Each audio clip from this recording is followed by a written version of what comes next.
Ravi de vous retrouver sur France 24 pour un nouveau journal de l'Afrique. Et à la une de l'actualité, ce coup de tonnerre en Gambie, défaite historique pour Yahya Jammeh au pouvoir depuis 22 ans.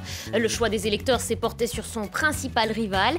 Le président élu Adama Barrow salue l'avènement d'une nouvelle Gambie. En Éthiopie, l'arrestation de Merera Gudina, une figure historique de l'opposition. L'activiste se serait attiré les foudres des autorités pour avoir dénoncé devant le Parlement européen l'état d'urgence imposé dans son pays.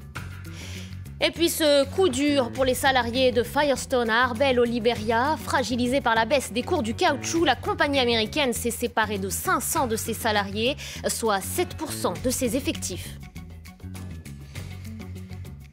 Après avoir pris le pouvoir par la force il y a 22 ans, Yahya Jammeh voulait diriger la Gambie 1 milliard d'années. Des projets finalement contrariés puisque le verdict des urnes est tombé. Et c'est Adama Barrow qui remporte cette élection présidentielle avec plus de 45% des voix. Et Yahya Jammeh, le président sortant, a reconnu sa défaite. Sarah Sako est à Banjul pour France 24. Il s'est exprimé, en fait, c'est la télévision nationale qui a diffusé un enregistrement. Alors on voit Yahya Jammeh, grand boubou blanc comme il a l'habitude de le porter, air calme, assis au bout d'une table de conférence qui explique donc j'ai toujours été clair sur le fait que je ne ferai pas de mandat sans votre accord et que je ne tricherai jamais. Nous avons le système électoral le plus transparent au monde. Vous avez parlé. Je vous ai toujours dit que même si mon opposant me battait d'une seule voix, j'accepterais le résultat. Il a félicité Adama Barrow pour sa victoire, une victoire claire, a-t-il dit, car c'est un système à la majorité simple qu'à la Gambie. Je lui souhaite le meilleur, je souhaite à tous les Gambiens le meilleur, a-t-il ajouté. Il a également fait une référence à Dieu, lui qui, vous savez, s'affiche la plupart du temps avec un Coran et qui se dit doté de pouvoirs mystiques.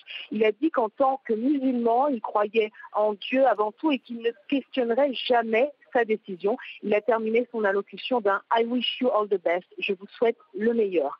Et puis la télévision nationale a diffusé un enregistrement un peu surréaliste, je dirais surréaliste, quand on sait que cette semaine, Yahya Jammeh avait déclaré qu'il n'envisageait pas de perdre. Et bien là, on le voit, téléphone à l'oreille, s'adresser au vainqueur, donc Adama Barrow, sur un ton, je dirais, décontracté.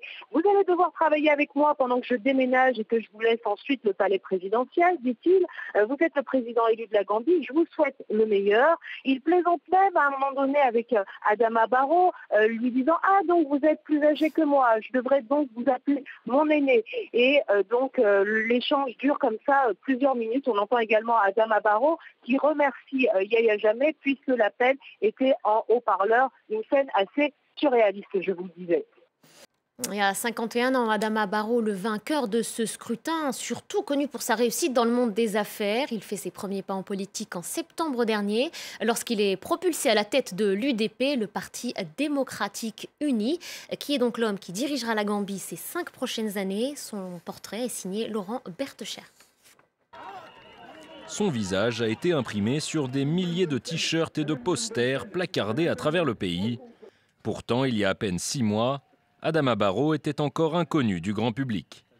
Le président élu gambien se lance en politique en 1996, devenant militant de l'UDP, le Parti démocratique unifié. Après avoir fait des études à Londres, il rentre au pays et fonde sa propre compagnie immobilière en 2006.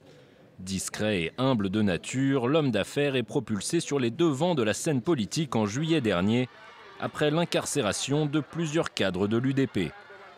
Il devient le candidat principal de l'opposition, ralliant derrière lui une coalition de 7 partis.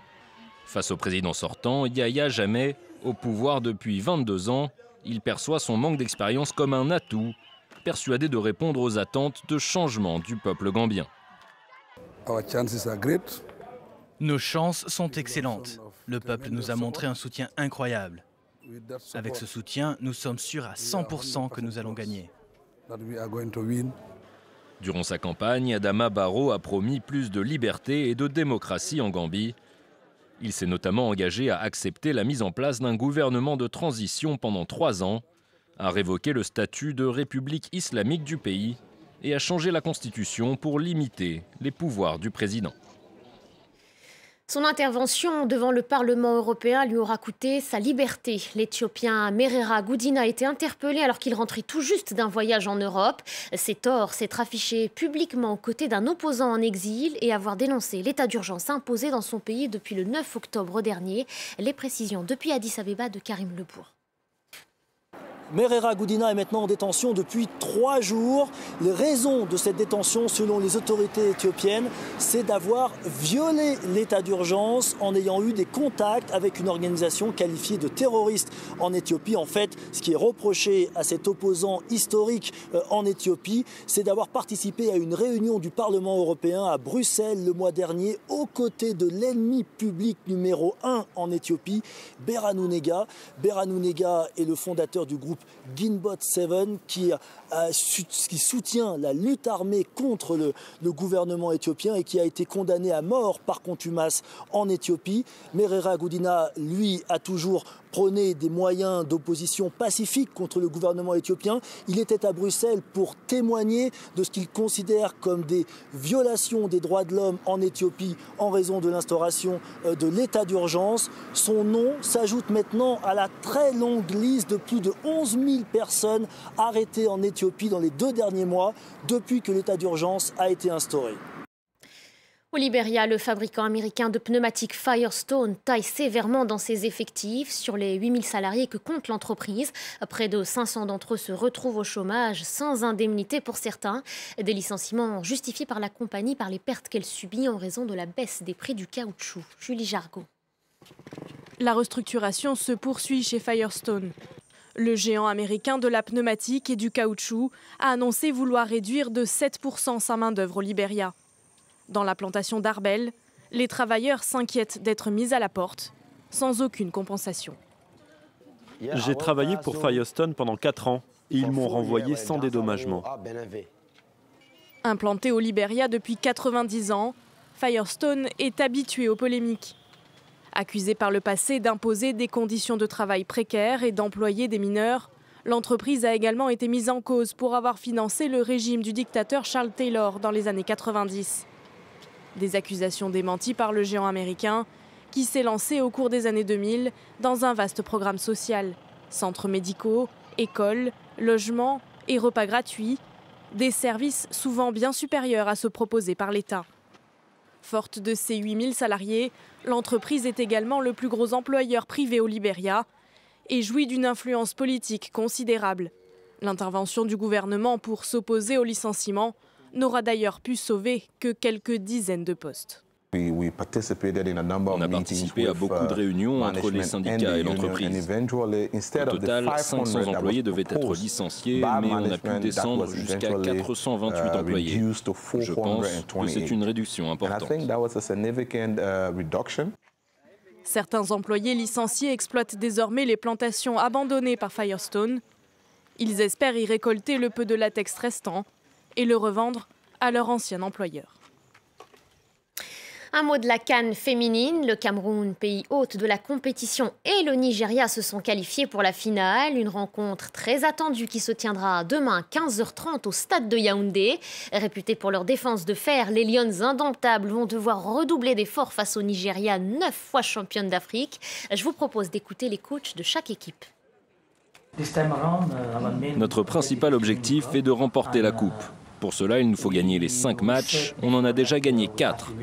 Il ne nous en reste plus qu'un, la finale, et nous ferons tout notre possible pour gagner cette dernière rencontre samedi.